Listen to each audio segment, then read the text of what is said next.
Gaza के अंदर असली लड़ाई सुरंगों के अंदर होनी है और इजरायल ने सुरंग युद्ध की पूरी तैयारी यहां कर ली है। इजरायल ने एक स्पेशल फोर्स और स्पेशल बॉम्ब सिर्फ सुरंग युद्ध के लिए ही बनाए हैं। जब ये सुरंग युद्ध शुरू होगा तो आतंकियों को बहुत बुरी मौत झेलनी होगी, क्योंकि इजरायल सुरंग से बाहर निकलने का रास्ता ही बंद करने वाला है।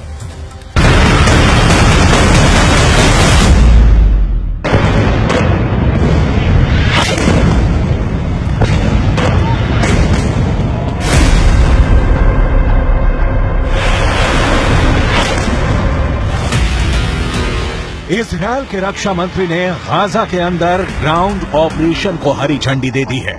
जल्द ही गाजा के अंदर इजरायल की टैंक आर्मी और ग्राउंड फोर्सेस जाने वाली हैं और ऐसे में अब इजरायल की सेना की सबसे बड़ी परीक्षा होने जा रही है।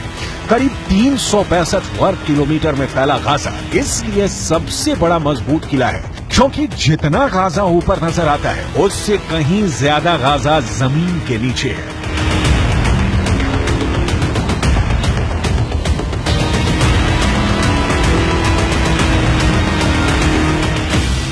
गाजा के इन सुरंगों में 2 मंजिला इमारतें होने के दावे किए जाते हैं और इनका रास्ता सुरंगों से होकर खुलता है। इन्हीं सुरंगों के अंदर हमास की हथियार निर्माण की फैक्ट्रियां हैं। देखिए, इस तरह सुरंगों के अंदर हमास ने रॉकेट बनाने की फैक्ट्रियां लगाई हुई हैं।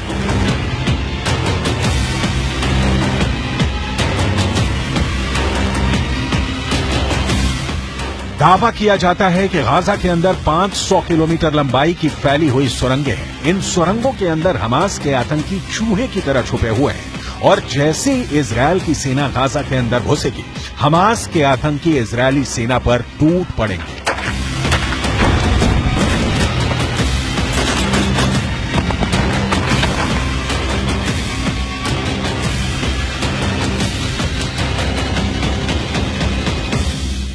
इस वक्त इजरायल की राजधानी जेरूसलम के ओल्ड सिटी के पास हूं। इजरायल के अंदर सुबह से ही रॉकेट से हमले हो चुके हैं। दरअसल गाजा के अंदर से सुरंगों का युद्ध कोई नया युद्ध नहीं है। 2006 में भी इजरायल ने गाजा में सुरंगों को नष्ट किया था, लेकिन अब ऐसा दावा किया जा रहा है कि वहां सुरंगों की संख्या बढ़ चुकी है और यही एक बड़ी चुनौती बनकर इजरायल की आर्मी के लिए उभरी है। इजरायली डिफेंस फोर्स के पास सुरंगों को ढूंढने, बंधकों को छुड़ाने, सुरंगों को साफ करने, निष्क्रिय करने और नष्ट करने की क्षमता है।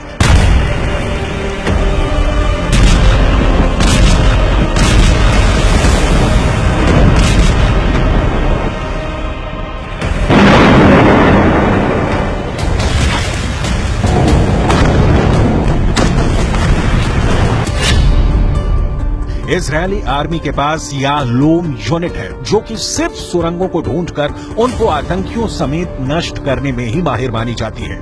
याहलोम इजरायल की विशिष्ट कमांडो यूनिट है, जो सुरंगों को खोजने, साफ करने और नष्ट करने के लिए जानी जाती है। याहलोम सुरंगों पर वार करने वाली दुनिया की सबसे बड़ी सेना मानी जाती है। याहलोम ने ऐसे स्पेशल डॉग्स यूनिट तैयार कर रखी है जो सुरंग के अंदर घुसकर इजरायल की सेना की मदद करती है। याहलोम के पास सुरंग ढूंढने के लिए हवाई सेंसर मौजूद है। जमीन के अंदर ड्रिलिंग करके भी याहलोम आतंकियों का खात्मा करने में माहिर मानी जाती है। सुरंगों को विस्फोट करके खत्म करने के लिए याहलोम के पास कई विशेष बम भी हैं।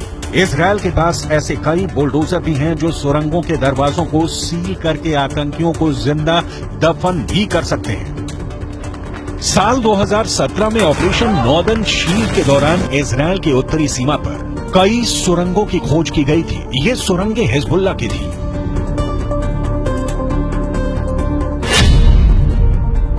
तो इजरायल डिफेंस फोर्स ने सुरंगों को बंद करने के लिए ट्रक भरकर हजारों टन गीले सीमेंट सुरंग के अंदर डाल दिए थे।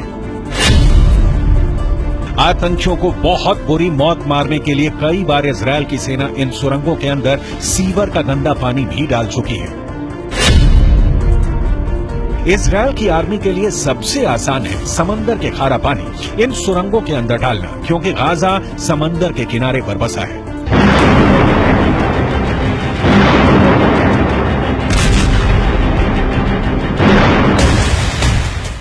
फिर भी कई कारणों से हमास की सुरंगों को ढूंढना और उन्हें नष्ट करना भी कोई साधारण मामला नहीं होगा। मिसाल के लिए याद कीजिए, अफगानिस्तान के पहाड़ी और कम आबादी वाले इलाके में जब अमेरिका जंग लड़ रहा था, तब साल 2017 में अमेरिका की सेना ने ISIS की गुफा और सुरंग परिसर पर अमेरिका का सबसे शक्तिशाली गैर परमाणु बम 21,600 पाउंड का GBU-43B मैसिव ऑर्डिनेंस गिराया था। लेकिन प्राकृतिक गुफाएं इतनी मजबूत होती हैं कि उन्हें तहस नहस करना आसान नहीं होता है।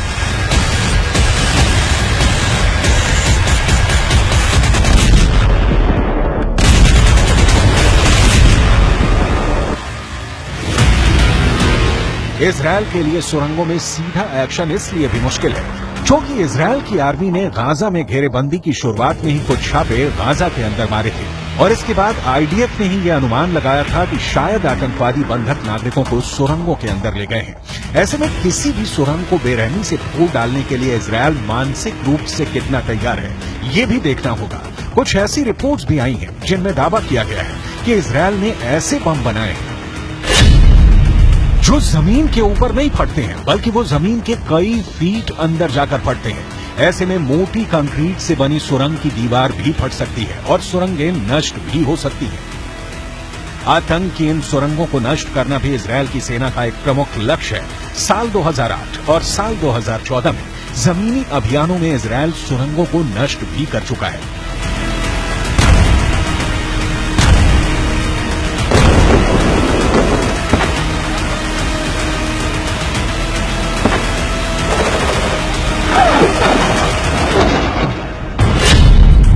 इजरायल को उम्मीद थी कि गाजा में हमास ने करीब 500 किलोमीटर तक सुरंगें बना रखी हैं। इजरायल का दावा है कि इनमें से करीब 90 किलोमीटर की सुरंग को वो नष्ट कर चुका है।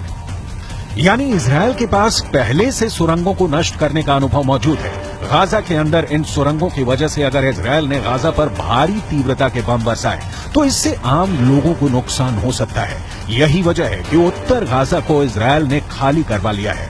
संयुक्त राष्ट्र की ही माने तो उत्तर गाजा से 10 लाख से ज्यादा लोग दक्षिण गाजा की तरफ जा चुके हैं।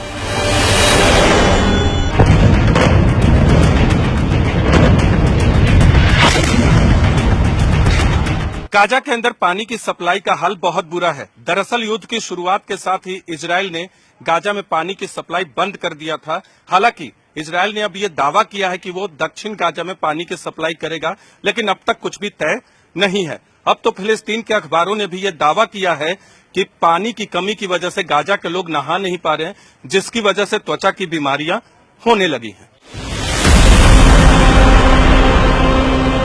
इजिप्ट के पास मौजूद वो रफा क्रॉसिंग, जिसके बाहर सैकड़ों की संख्या में पूरी दुनिया से आए राहत सामग्री के ट्रक खड़े हैं, वहां पर भी वॉर गेम चल रहा है। जब बाइडेन ने इजरायल का दौरा किया था, तब इजरायल से जाते हुए वो ये बयान देकर गए थे कि शुक्रवार को रफा क्रॉसिंग खोल दी जाएगी और राहत सामग्री अंदर जाएगी, लेकिन इजरायल की तरफ से इस पर कोई बयान नहीं आया। हालांकि जब इससे पहले भी रफा क्रॉसिंग को खोलने की बात हुई थी, तब इजरायल ने वहीं पर एयर स्ट्राइक कर दी थी। जाहिर सी बात है, रफा क्रॉसिंग को खोलना इतना आसान नहीं है, क्योंकि इजरायल को डर है कि राहत सामग्री कहीं गाजा के अंदर से होते हुए आतंकियों की सुरंगों में न पहुंच जाए।